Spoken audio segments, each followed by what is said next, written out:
বলেছেন মাননীয় স্পিকার যে এটা শাহবাগ না, আমরা কিন্তু শাহবাগ থেকেই উঠে এসেছি মাননীয় স্পিকার, এবং শাহবাগের সত্তা নিয়ে আমরা এখানে দাঁড়িয়েছি। আপনাকে ধন্যবাদ মাননীয় স্পিকার। অসংখ্য ধন্যবাদ আপনাকে। শাহবাগের সত্তা সবকিছু আমাদের ঠিক থাকতে হবে, বাট নর্মটা রাখতে হবে পার্লামেন্টের। অসংখ্য ধন্যবাদ। মাহমুদা আলম মিতু, আপনার সময় 5 মিনিট। ধন্যবাদ। আলহামদুলিল্লাহ মাননীয় স্পিকার, প্রথমেই আমি 2026-27 অর্থ বছরে শিক্ষা এবং স্বাস্থ্য খাতে বেশ দ্বিগুণ বরাদ্দ হয়েছে, এজন্য আমি আপনার মাধ্যমে মাননীয় অর্থমন্ত্রীকে এবং বর্তমান সরকারকে ধন্যবাদ জানাচ্ছি। মাননীয় স্পিকার, সরকার দলের সাংসদরা প্রায় বাজেট অনেক বড় বলে উচ্ছ্বাস প্রকাশ করে, তো আমি একটু বলে যেতে চাই যে মুদ্রাস্ফীতি তুলনায় কিন্তু এই বাজেট যথেষ্ট বড় নয়। মাননীয় স্পিকার, এই বাজেটের বিষয়ে কথা বলার আগে আমি একটু বলি যে আমাকে গতকালকে 2-3 জন মেয়ে ফোন করেছে, বলেছে যে আপু আপনি তো সংসদে কথা বলবেন, আপনি একটু বলবেন যে সঞ্চয়পত্রের যে মুনাফা, এই মুনাফার উপর কর দ্বিগুণ ধরা হয়েছে। তো আমি আপনার মাধ্যমে মাননীয় অর্থমন্ত্রীকে একটু জানাতে চাই যে এই সঞ্চয়পত্রের সুবিধাভোগীদের মধ্যে আসলে অবসরপ্রাপ্ত প্রবীণ নারী, বিধবা, অসহায় নারী এবং নিম্নবিত্ত পরিবারের মানুষগুলোই আসলে থাকে, এবং এদের অনেকেই এই টাকা দিয়েই ফ্যামিলি চালায়। তো মাননীয় অর্থমন্ত্রী যদি এই বিষয়টিকে আবার পুনর্বিবেচনায় নেয় তাহলে এটা দেশের মধ্যবিত্ত জনগোষ্ঠীর জন্য ভালো হবে। মাননীয় স্পিকার, বাজেট কত বড় হলো, বাজেট কত বরাদ্দ হলো, তার চেয়েও বড় বিষয় হচ্ছে বাজেট কতটা সুষ্ঠুভাবে বাস্তবায়ন হলো। 2022-23 অর্থ বছরের দিকে যদি আমরা তাকাই, স্বাস্থ্য বাজেটের কথা যদি বলি, সেখানে বরাদ্দ ছিল 36,863 কোটি টাকা, কিন্তু ব্যয় হয়েছে মাত্র 22,521 কোটি টাকা, তার মানে 40% ব্যয় হয়নি। তো বড় বাজেট দিয়ে যদি আমরা ব্যয় না করতে পারি, বাস্তবায়ন না করতে পারি, তাহলে কিন্তু একটা প্রশ্ন থেকেই যায়। মাননীয় স্পিকার, পেশায় আমি একজন চিকিৎসক। আমি সরকার দলের মাননীয় সাংসদরা প্রায় বলেন যে আমরা শুধু সমালোচনার খাতিরে সমালোচনা করছি, তো আমি সমালোচনা করব না, আমি একটা প্রজেক্ট, একটা স্বাস্থ্য বিষয়ে একটা প্রস্তাবনা দিতে চাই, কিন্তু তার আগে একটা গুরুত্বপূর্ণ বিষয়ের দৃষ্টি আকর্ষণ করতে চাই।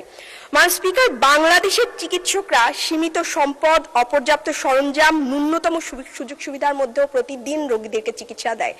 আপনি জানেন, আপনারা সবাই একটা এলাকা থেকে নির্বাচিত হয়ে এসেছেন, এবং সেই এলাকার হাসপাতালের কি অবস্থা এটা অ্যাজ এ হোল আমরা সবাই জানি, এবং হাসপাতালে ডাক্তারদের রুমের কি অবস্থা, তারা কিভাবে চিকিৎসা দেয়, কত কম সরঞ্জামের মধ্যে চিকিৎসা দেয়, এটা কিন্তু আমরা জানি। কিন্তু তারপরেও অত্যন্ত দুঃখের সাথে বলতে হচ্ছে যে আমাদের চিকিৎসকরা প্রতিনিয়ত লাঞ্ছিত হচ্ছে, তারা কর্মস্থলে প্রতিনিয়ত শারীরিক নিগ্রহের শিকার হচ্ছে।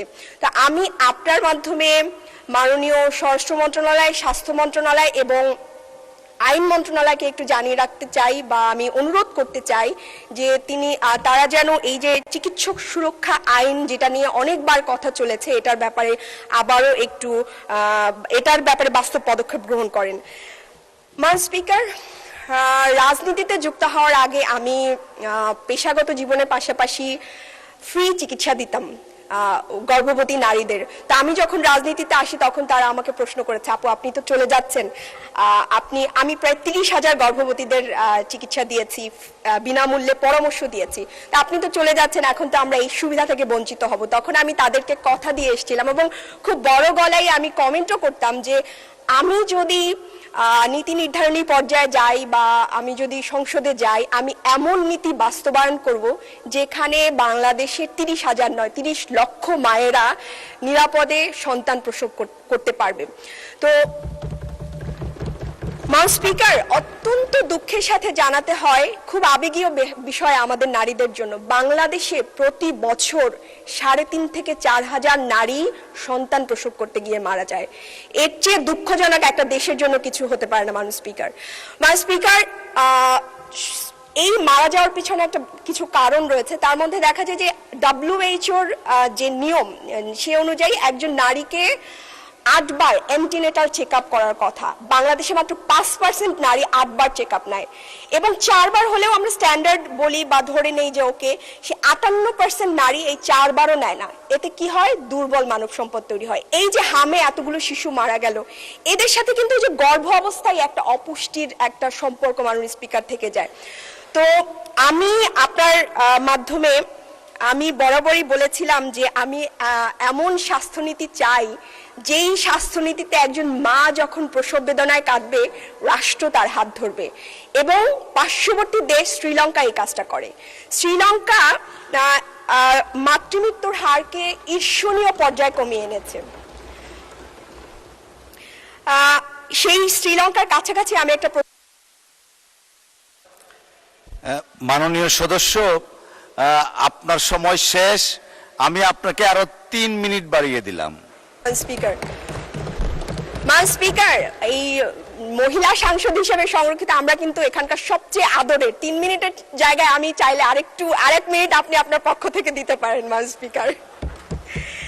তো আমি প্রস্তাব করছি যে মান স্পিকার, মাতৃস্বাস্থ্য বেনিফিট প্যাকেজ, এটা একজন মায়ের জন্য 50,000 টাকার একটা প্যাকেজ, এটা চালু করার জন্য আমি এখানে স্বাস্থ্যমন্ত্রীও নেই, প্রতিমন্ত্রীও নেই, আমি বারবার খেয়াল করছিলাম, এবং আমি একজন বিরোধী দলের নারী সদস্য, আমার এই গুরুত্বপূর্ণ কথাটি, এবং এই খুবই গুরুত্বপূর্ণ এবং আবেগময় একটা জায়গা নারীদের জন্য, এই কথাটি আমার সংসদ যারা আছেন তারা নেবেন কিনা আমি এটা নিয়ে, তারা নাই, আমি তারপরে বলছি, এবং এটা কিন্তু দেশের জন্য, এবং আমি রাজনীতিবিদ নই, আমি জুলাইয়ের পরে এসেছি এবং আমি মানুষের জন্য কাজ করতে চাই। এটা একটা বড় জায়গা, এটা যদি আমাদের মায়েদের জন্য এরকম বেনিফিট প্যাকেজ নেওয়া হয়, আমরা একটা সবল মানব সম্পদ তৈরি করতে পারবো। এর মধ্যে কি কি থাকবে মাননীয় স্পিকার? আমাদের মায়েরা মারা যায় মূলত হোম ডেলিভারি করার কারণে। 30 লাখ গর্ভবতীরা, প্রতি বছর আমাদের 30 লাখ গর্ভবতী মা হয়, এর মধ্যে 10 লাখ মা বাসায় ডেলিভারি করে, তারা হাসপাতালে আসতে চায় না। এই প্যাকেজের মধ্যে আমি হচ্ছে 8টি এনসি চেক আপ বা 4টি এনসি চেক আপ ন্যূনতম, এবং একটা পুষ্টির হচ্ছে প্যাকেজ, এবং প্রসব পরবর্তী সেবাটাও আমি নিশ্চিত করতে চাই। মান স্পিকার, আমি আপনার একটু দৃষ্টি আকর্ষণ করছি, এই প্যাকেজের জন্য নতুন কোনো অর্থ বাস্তবায়নের দরকার নাই বা বরাদ্দের দরকার নাই। যেই বরাদ্দ প্রতি বছর ফেরত যায়, সেই বরাদ্দ দিয়ে আমরা বাংলাদেশের নারীদেরকে নিরাপদ প্রসব ব্যবস্থা করে দিতে পারি। এবার একটু ট্রেজারি বেঞ্চের দিকে একটু আপনার অনুমতি নিয়েই বলছি। মান স্পিকার, সরকার অনেক ভালো ভালো নারী বান্ধব প্রজেক্ট নিয়েছেন এবং আমি এটাকে সাধুবাদ জানাই, কিন্তু আমি অত্যন্ত দুঃখের সাথে বলতে চাই যে ওখানে 37 জন নারী আর এখানে আমরা 13 জন নারী, অথচ টিআর কাবিখার বরাদ্দে আমরা মাত্র 13 জন বঞ্চিত হলাম। মান স্পিকার, অত্যন্ত দুঃখের সাথে এবং বিনয়ের সাথে অথবা জনগণকে আমি জানাতে চাই, যেই সরকার তার সামনে চেয়ারে বসা নারীদের সাংবিধানিক অধিকার রক্ষা করে না, সমান চোখে দেখে না, সেই সরকার কিভাবে সারা বাংলাদেশের নারীদের অধিকার রক্ষা করবে? মান স্পিকার, বলতে চাই না, তারপরে বলতে হয়, এর মধ্যে বাংলাদেশে অনেক বড় বড় মিরাকল ঘটে গেছে, এবং আমাদের মাননীয় স্থানীয় সরকার পল্লী উন্নয়ন সমবায় মন্ত্রীর উপজেলায় যেই কাজ হয়েছে সেটা অন্যান্য। মাননীয় স্পিকার, আমাকে 2 মিনিট দিতে হবে। আমি আগেই বলেছি, আমরা সংরক্ষিত আসনের নারীরা, আমরা এখানকার সবচেয়ে স্নেহের এবং আমাদের অধিকারও অনেক বেশি। প্রতিমন্ত্রীর আমি একটু বলে যাই। মাননীয় স্পিকার, 2 মিনিট এলাকা নিয়ে বলতে চাই। আপনার তো সময় শেষ হয়ে গেছে। আপনার বক্তব্য নিশ্চয়ই শুনেছেন সকলেই। আচ্ছা, লাস্ট 1 মিনিট। Thank you. ঠিক আছে। মান স্পিকার, আমার এলাকা হচ্ছে কাঠালিয়া, আমার আসন হচ্ছে জালকাঠি 1, কাঠালিয়া উপজেলা, এখানে ওখানকার নির্বাচিত এমপিও আছেন। তো আমাদের সবারই একটা দাবি, কাঠালিয়া উপজেলার যে হাসপাতালটি, এটি হচ্ছে কাঠালিয়া উপজেলা থেকে 10 মাইল দূরে, এবং মাত্র 2টি ইউনিয়নের লোক যারা আছে তারা ওই স্বাস্থ্য কেন্দ্রের সুবিধা ভোগ করতে পারে, কিন্তু মেইন উপজেলায় কোনো হাসপাতাল নাই। আমি আপনার মাধ্যমে আমি এটা এই জায়গায় একটা হাসপাতাল নির্মাণের জন্য আমি অনুরোধ করব। পাশাপাশি আমাদের রাজাপুর উপজেলায়ও কোনো স্বাস্থ্য কেন্দ্রে কোনো সরঞ্জাম আদি নাই। আমি এটাকে এই ব্যাপারে আপনার মাধ্যমে স্বাস্থ্যমন্ত্রীর দৃষ্টি আকর্ষণ করব। ম্যাডাম স্পিকার, আমি 2 মিনিট চেয়েছিলাম। থ্যাংক ইউ, আপনাদেরকে ধন্যবাদ। আজকে সংসদে প্রথম বক্তব্য।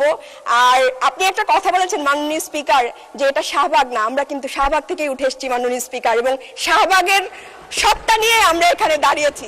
আপনাকে ধন্যবাদ মাননীয় স্পিকার। অসংখ্য ধন্যবাদ আপনাকে। শাহবাগের সত্তা সবকিছু আমাদের ঠিক থাকতে হবে, বাট নর্মটা রাখতে হবে পার্লামেন্টের। অসংখ্য ধন্যবাদ।